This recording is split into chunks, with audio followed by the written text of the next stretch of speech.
देते हैं कि इसको फॉलो करते हैं कि इस केस में मतलब ये जजमेंट दिया गया था, अगर एज इट इज वैसा अच्छा, ही केस आप आता है आप तो आप वैसा ही करना प्रेसिडेंट की बात कर रही हैं क्या? है। जी जी जी सर, प्रेसिडेंट। हाँ, तो देखिए प्रेसिडेंट की बात, हाँ आपकी बात ठीक है, उसको हम मतलब कई पहलुओं से उन चीज़ों को देख सकते हैं, समझ सकते हैं और डिस्कस कर सकते हैं। जी देखिए हम जो बात कर रहे हैं, अभी जो हम बात कर रहे हैं वो इस बारे में कर रहे हैं कि जो जज मेड लॉ होता था, तो जज मेड लॉ, क्योंकि देखिए इंग्लैंड का समाज भी कस्टमरी समाज है, एक बात आप समझ लीजिए। जी वो समाज जो है इतना ज़्यादा कस्टमरी था, इतना ज़्यादा रीति रिवाजों को मानने वाला था कि आप समझिए कि वहाँ पे मतलब इतने ज़्यादा रिजिड लोग होते थे कि मतलब वो पुरानी चीज़ों पे बेस्ड होके ही लॉ देते मतलब चलते थे। जैसे कि आपको पता है पिजिन हॉल थ्योरी का सिद्धांत, जी सर। क्योंकि साहब कुछ ही चीज़ें होती थीं और उसी के आधार पे जजमेंट दिए जाते थे। कुछ ही मतलब रिट्स होती थी, यानी कुछ ही तरह के मुकदमे होते थे, और अगर आपका केस उन रिट्स के अंदर आ रहा है, उस जितने होल्स हैं उसके अंदर आ रहा है, तो आपको आपका मुकदमा सुना जाएगा, आपको राइट टू लिसन होगा, राइट टू हियर होगा। अगर आपका मुकदमा किसी खाने में या किसी पिजिन के होल में नहीं आ रहा है, या अब तो आप ये माना जाएगा कि आपका का आप कोई रिट ही नहीं है। यानी where there is a remedy there is a right वाला कंसेप्ट था। उबी जस इबी रेमेडियम से बोलते थे हम, कि जहाँ पे उपचार है वहाँ पे अधिकार है।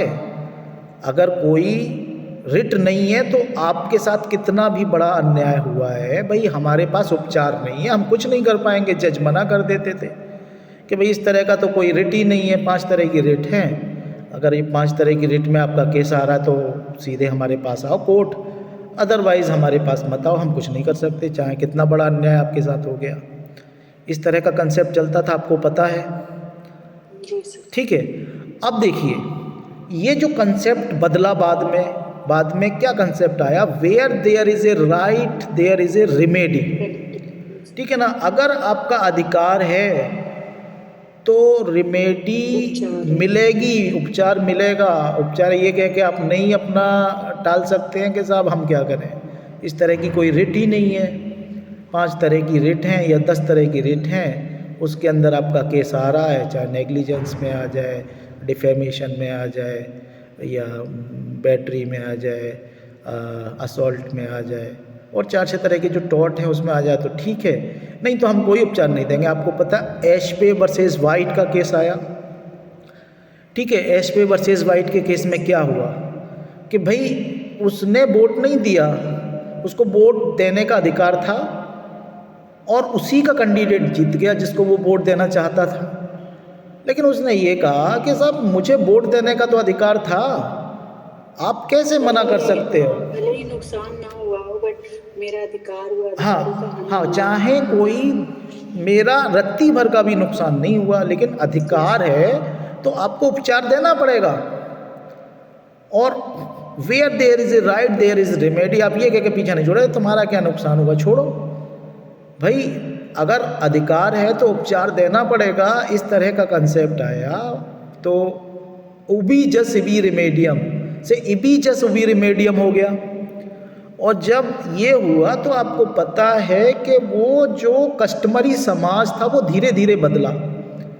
तो कस्टम बेस्ड जो जजमेंट होते थे कि साहब जज ने जो कह दिया वो लॉ है, ठीक है जज ने कह दिया वो लॉ हो सकता है, इसको हम मना नहीं करते हैं, लेकिन इसके अलावा भी, समझ रहे हैं, इसके अलावा भी जो है वो मतलब जो जनता की डिमांड है वैसा भी तो लॉ होना चाहिए। अब जज साहब वो बने हुए हैं जो कि मालदार घराने से हैं, जो कि राजा के रिश्तेदार हैं, जो कि प्रीस्ट क्लास है, पुजारी वर्ग है, मुल्ला वर्ग है, पूजा करने वाला साधु वर्ग है, संत वर्ग है, वो बन जाता था। बाइबल पोप ज़्यादातर होते थे उसमें और वो जज बन जाते थे आसानी से।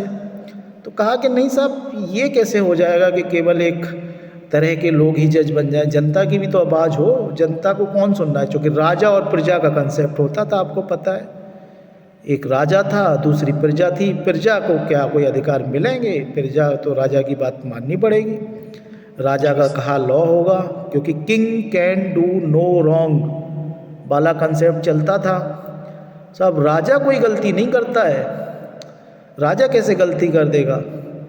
ठीक है ना, राजा ने जो कहा वो लॉ है। राजा ने करोड़ों लोगों को मरवा दिया, आपको पता है, हजारों युद्ध हुए, राजा ने हजारों लोगों को मरवा दिया और कोई सज़ा नहीं हुई उसको।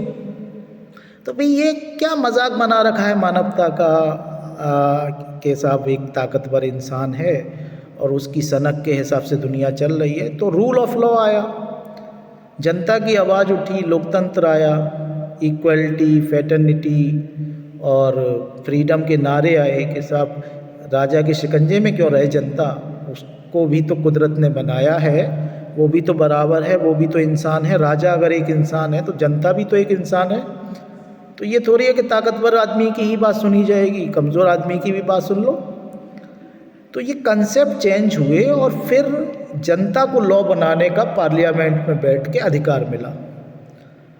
तो हम इसको सिविल लॉ कहते हैं, जहाँ पे कि जनता के रिप्रेजेंटेटिव बैठ के लॉ बनाते थे, या लॉ पार्लियामेंट में मिलता था। केवल जज लॉ नहीं बना रहे हैं अब कि साहब जज हैं और वो किसी ख़ास तरीके से जज बन गए और वह जो कह रहे हैं वो लॉ है। तो हमने कॉमन लॉ से थोड़ा सा शिफ्ट किया, एक अलग तरह का सिस्टम भी मतलब निकल के आया, जिसे हम सिविल लॉ सिस्टम कहते हैं। और ऑस्टिन जो बात कर रहा है कि साहब मतलब जो science of first principle of civil law, वो इसी तरह के सिविल लॉ की बात कर रहा है, जो कि जनता का बनाया हुआ, पार्लियामेंट का बनाया हुआ लॉ है। और पार्लियामेंट में जनता का आवाज़ उठी, क्योंकि ये सारी बातें आपको पता है 18th century, 19th century, 17th century के आसपास बाद की बातें हैं।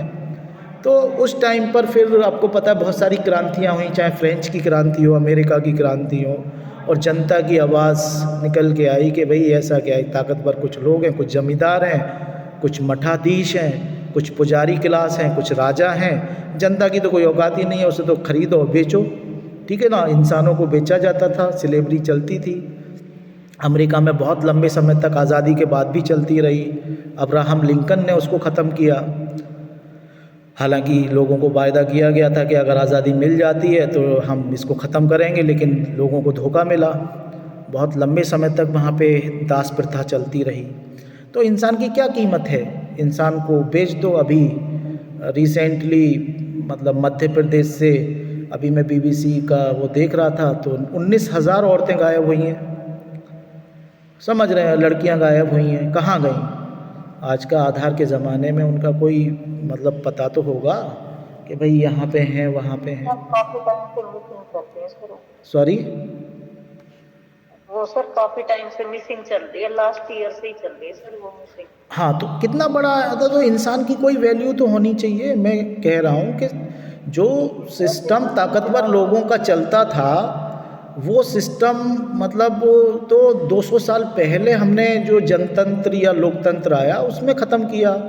अगर इस तरह की मतलब जो आज जो पार्लियामेंट में बैठ के लॉ बनाया जा रहा है, लोकतंत्र है, उसमें अगर जनता की बात लॉ के थ्रू नहीं रिप्रेजेंट हो पा रही है, तो फिर क्या जो है जनतंत्र का फ़ायदा क्या? बहरहाल हम जो बात कर रहे हैं वो अभी इस बात पे कर रहे हैं कि सिविल लॉ जो बनाया जाता है वो पार्लियामेंट में बैठ के बनाया जाता है, जो कि जज मेड लॉ, जिसको हम कॉमन लॉ कहते हैं, उससे थोड़ा सा अलग होता है। ठीक है, अब देखिए हम जो बात कर रहे हैं आगे, वो इस बात की बात कर रहे हैं कि साहब जो है